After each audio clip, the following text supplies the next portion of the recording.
Alright guys, it's Saturday night. We are down here, of course, by Pub Street. They got the Happy New Year sign up. As you can see, they got a 2, then an arch that looks like a 0, and a 9. So I don't know where the, oh, I guess the Tiger, okay, I see it. The Tiger can's supposed to be a 1. Okay, I get it now, 2019. I didn't see that before, that's my mistake. But anyway, we're in a happy, festive New Year kind of way with the lights. Of course, they got rid of the wall that was there before from the building that collapsed, and they put in a fish foot massage place. But there's still construction going on. There's still people putting up decorations. Of course, we were down here early, so that's what's going to happen. These guys have a very hard job. A lot of people walking around that you don't want to get bumped into, really. That would not be good at all. But still very colorful. As you can see.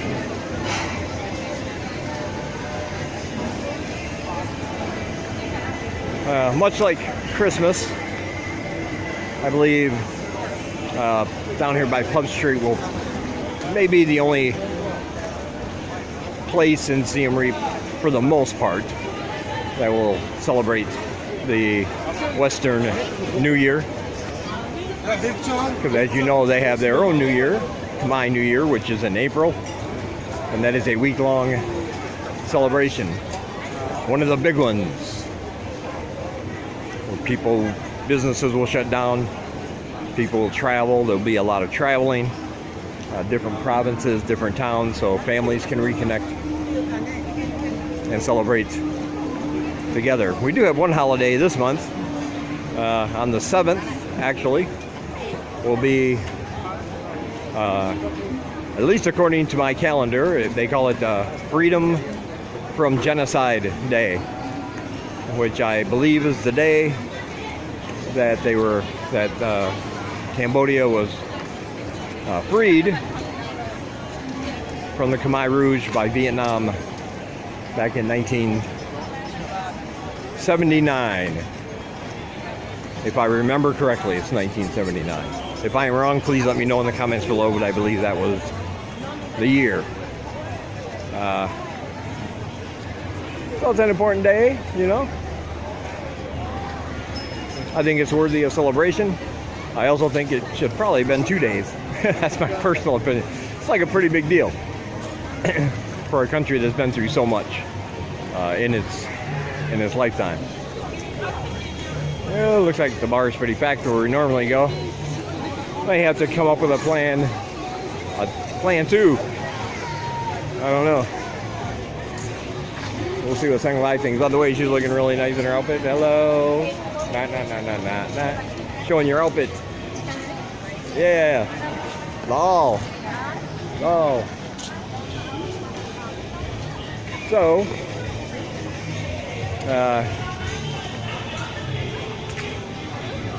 there's a nice restaurant right there. So yeah, I think we're gonna go down here where it's dark. I'll end this one for right now, because you ain't gonna be able to see nothing down here. See if we can find a, oh, well, we could go this way. We'll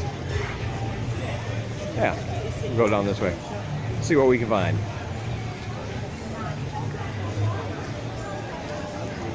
There are a lot of places down further away from Pub Street that will have like 50-cent beers from opening till closing.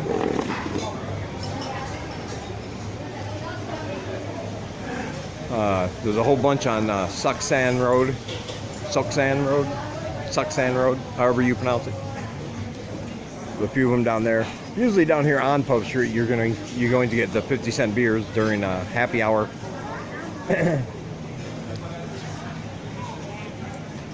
Yeah, during happy hour, but then afterwards it jumps up anywhere from 75 cents to $1.25. You know, what do you expect? It's Pub Street, it's the touristy area. But you get off the main street just a little bit and you can find them from opening till close. 50-cent beers. Yeah, this is interesting.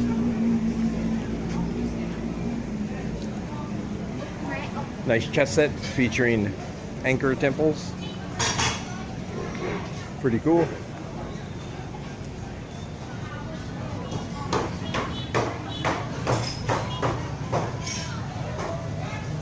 Curry and kebab, the unit of Malaysia. Hey, there you go, Ricky. My buddy Ricky. Looks like we got some Malaysian cuisine in the house. This is newer. I do not recognize that from before. Finally representing your country there, buddy. I'll have to go in there and eat sometime. I'll tell you how it is.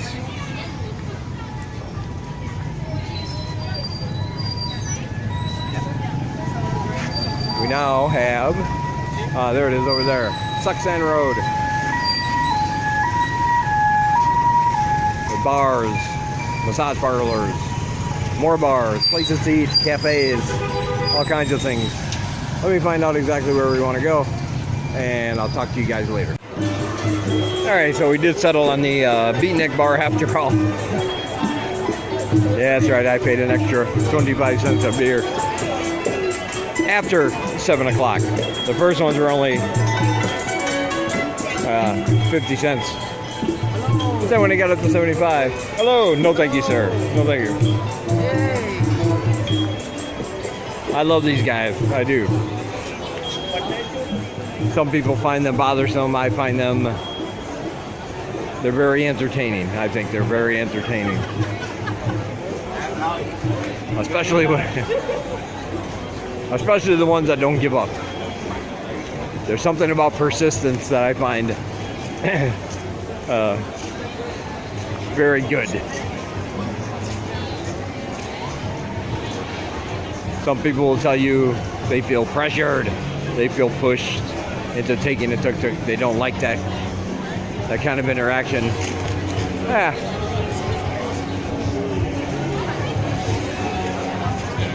I don't mind it. You know, it's darker now, but at least down here you can see some flashing lights. Looks like a scene out of Close Encounters of the Third Kind. There's the music over there.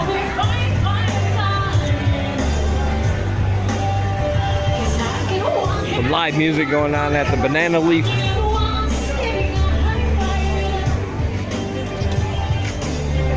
Ooh, those lights are kind of bright though, aren't they? That's all right.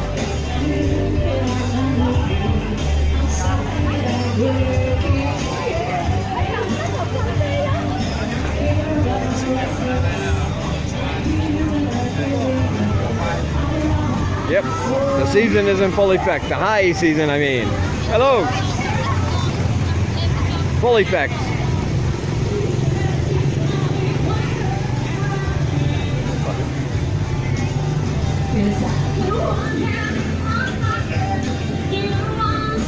Little laser light show at your feet. And I was told in one of my videos, I asked people to recommend an authentic Indian restaurant in town, the most authentic one. And I was told by my buddy Mark that what he found out is basically any Indian restaurant that is run by Indians is authentic. They will remain authentic to the recipes and the way they cook things back home in India. So he said basically it's a choice of just picking one and going in, finding the one you want. So I appreciate that advice, and of course I will take you with me when I finally get to eat at one.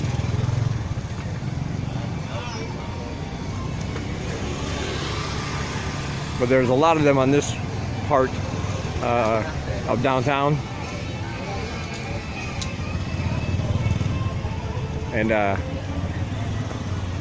you have your choice of bars, pharmacies, little street stalls, snacks, food, full-fledged restaurants. and of course Indian restaurants. You'll have no problem finding one.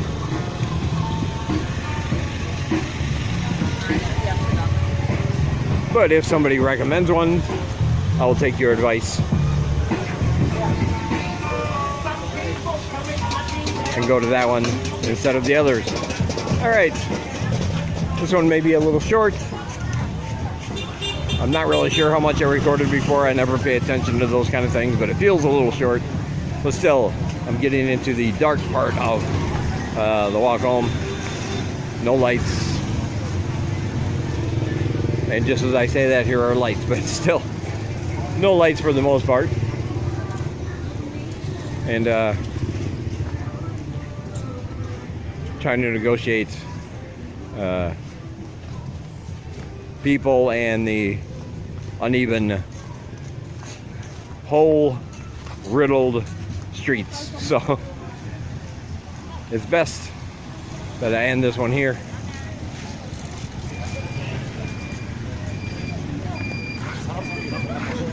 And I will talk to you guys in the next one. Stay safe.